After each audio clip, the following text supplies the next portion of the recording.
Welcome to the Bitter Upper Lip. As always, I am your host, Tyler. Thank you once again for joining me for another episode. So, tonight we're going to be continuing our series on fall centric seasonal beers. And we got another Octoberfest today. And this one, at least in America, you might be very familiar seeing this on shelves. This is Samuel Adams Octoberfest, straight up Oktoberfest. Here on the label, it says it comes at 5.3 ABV, 16 IBUs, and in classic Samuel Adams fashion, they've got a little notch here on the label. You can see it there, pretty much saying best by February of 2021. So, just for some filler here, I'll just read the back. Malt brings so much to a great beer. At the heart of our Oktoberfest, we developed a unique malt blend to provide a deep, robust color and smooth, rich flavor. Like you, we look forward to this tradition every year. So it's the least we can do to make sure every sip is worth the wait. Signed, Jim Cook, founder and brewer. So this has been, I honestly think that Samuel Adams Oktoberfest is probably one of their strongest and most consistent beers that they make, even though it's only seasonal. As I stated in a previous video, I love Oktoberfests, Martins. I drink a lot. And in my opinion, it definitely stacks up against a lot of, I guess you could say, more bougie, if you will, brands, and definitely better than some European Oktoberfest that I've had. Not to go on a tangent about Samuel Adams, but at least here in the States, if you're international, you may not be aware, but Samuel Adams has been basically a gateway craft brewer for a lot of people, especially people like me can remember like the 90s when the craft beer movement was really starting to pick up steam. I mean, Samuel Adams came onto the scene in 1985, I believe. And for a time, I mean, they were it. Say what you want about Samuel Adams. A lot of people want to play a very, I'd say almost dare, a contrarian role about how they're overrated and everything they make is watered down. But how many people have pulled a six-pack of Samuel Adams off the shelf and that was their awakening to what real beer could taste like? American craft beer enthusiasts don't really care what they might think. We owe a lot to Samuel Adams in what they've done for craft beer in the United States. So without flapping my gums too much longer, let's go ahead and get this in a glass. And I do try to always drink beers in the more ceremonial regional glasses. So we're doing with a little Stein, and more specifically this one that my mother, cute as she is, found this in a thrift store and picked it up for me. So if anything, if I didn't do the review with this glass, I'd be hearing about it forever. So love you, Mom. Thanks.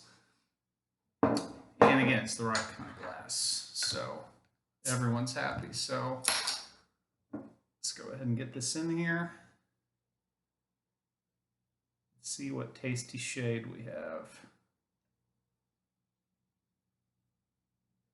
Just gotta have a swirl a little, even though there's nothing in it. Okay, so it might be hard to see, but boy, if there was ever a centerfold color for what an Oktoberfest should look like, look at that. It is like a brand new penny, fresh off the press. Yeah, gorgeous, like tiger eye garnet color, bring it up to light. Has some very yellow hues around the edge of the glass. Very, very lively, lots and lots of bubbles coming off. Again, like a lager, that's what you'd expect. Head actually has a little bit of an orangey golden tinge to it. I wouldn't say brown. I mean, it definitely has kind of an orange cream look to it, more white than orange, but very tight bubbles too, I should note.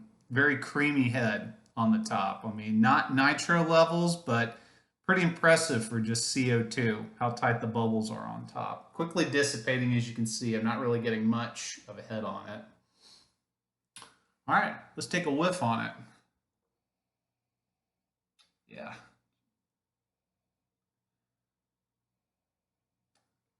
So if you can do that, can you interrupt yourself? Well, I just did. Yeah, but home run aroma. Extremely inviting, very, very toasty, bready smell coming off of it. Um, at the risk of sounding opaque, it smells like perfect beer. I mean, it just has that very rich, malty immersion going over the nose. Little bit of kind of a bitterness coming off some of the hops. Yeah, a little bit of hops, not much. Not really too sure what they use. I would suspect that they're probably using German hops in this. Maybe like Saz hops. Yeah, there's a very crackery smell to it. Um, Toasty.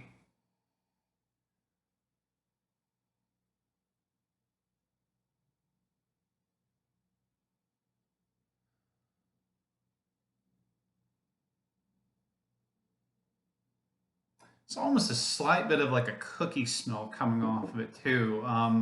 Like a tinge of like a ginger snap or something like that. And it could be maybe the hops giving that spicy note coming off of it. But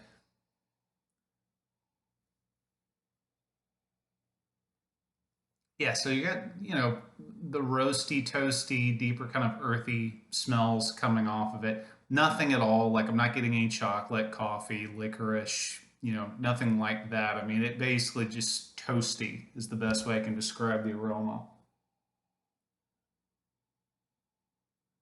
Smells very clean too. If you could say there's like a clean aroma, it's like after I'm done sniffing it, lingers for just a bit and then it's gone. It's not something like if you've got like fresh cheese or something in a room and it's like it seems like no matter what you do, you can't get the smell of your nose. It comes in and it's gone. So it's very, very nice presence that, yeah, excellent. All right, well, let's get some lips on this. Prost.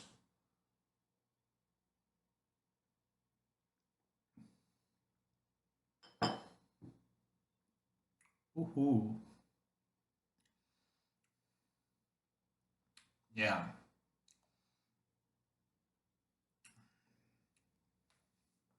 So it's interesting when I said like toasty. I am definitely getting like I just had a piece of like whole wheat toast, literally, coupled with some of the malt sweetness. It's almost like there's like a jam or something, like an apricot, a little bit. Nothing I would get like from like an IPA, but there is this almost subtle sweetness coupled with the toasty notes that makes me think of like a piece of toast with a little bit of preserves or jam or marmalade on it. That's very nicely subtle too. It's by no means like overtly sweet, but again, this being a very malt forward beer, you're going to have some of that residual sweetness. Going over the middle of the tongue, the toasty notes start moving back, and I'm starting to get a little bit more of that hoppy bitterness coming out, which is nice. It's cutting through the malt, balancing the sweetness out a little bit.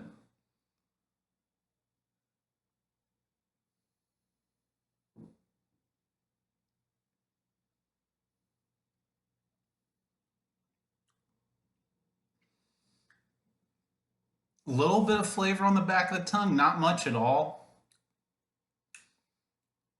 Yeah, it seems like pretty much most of what I'm getting on the beer is the middle and the front of the tongue.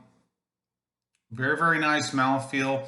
You definitely are getting a little bit of weight from the malt bill on this. Not heavy, still has a nice, refreshing lager drinking experience to it, but you definitely are getting accused that this has got a little bit more girth and heft on it. Carbonation is really nice. Feels like the carbonation is playing into the almost non-existent lingering flavor that I'm getting on the back end. I'm not honestly really getting much at all on the back end. Mostly just a bunch of the bitterness from the hops. Ooh, there you go. There's some gas.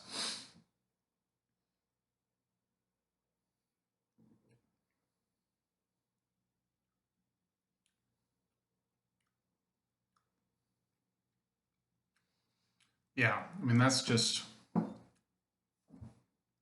it's like someone took like pumpernickel bread and made like croutons out of it. Um, and now that I'm saying that, there is a little bit of a subdued like mineral taste to it. Not like a salt taste like you get out of a goza or anything, but we're just going to go with a new word here. Minerality, mineralness, if you get what I'm saying. But again, not that earthy note that you're getting out of like a stout or something where it's almost like just raw coffee, raw chocolate. You know, it doesn't taste like that kind of irony quality that you get out of certain beers. This is a little bit more, again, I mean, best I can describe, kind of salty a little bit salinity, if you will.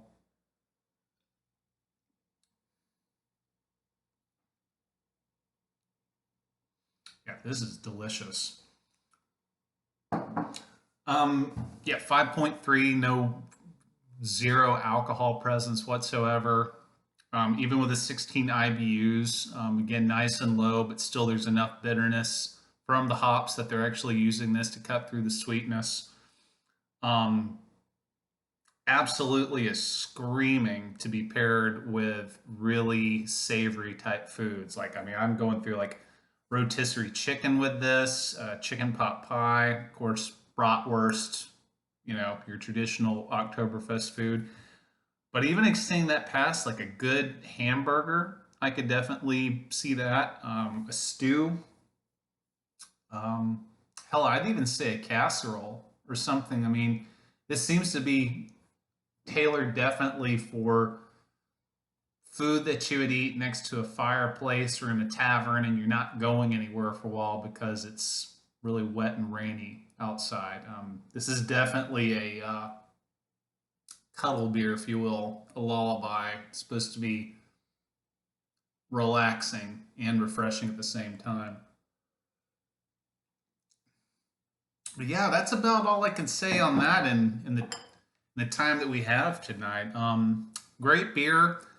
United States, you've again can get this. I know in cases, we go 12 packs. I know that Samuel Adams also offers this in a sampler if you want to get it. But if you've just not had a chance to get this, I'd say pick it up. There's a very nice, if you will, I think, accessibleness to the flavor where you could possibly give this to someone who's not really a craft beer drinker, and there's really no large, overt, bombastic flavors that I'd see them spitting it out or anything. I mean, hell, this could be someone's very first craft beer, and this might turn them. I think it's a very, very well crafted, very well rounded beer.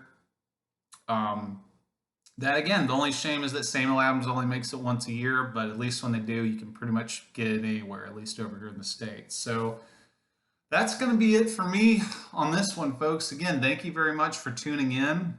If you have any comments, suggestions, or discussion that you'd like to add for this beer, any other Oktoberfest you've had, or Samuel Adams in general, drop it in the comments section below. If you also click the notification bell, that definitely helps the channel out. And you can also get the latest updates of when I'm posting new videos concerning reviews, discussions, or otherwise. So until next time, everyone, as always, keep your mind clear, your heart pure, and your upper lip bitter. We'll see you next time.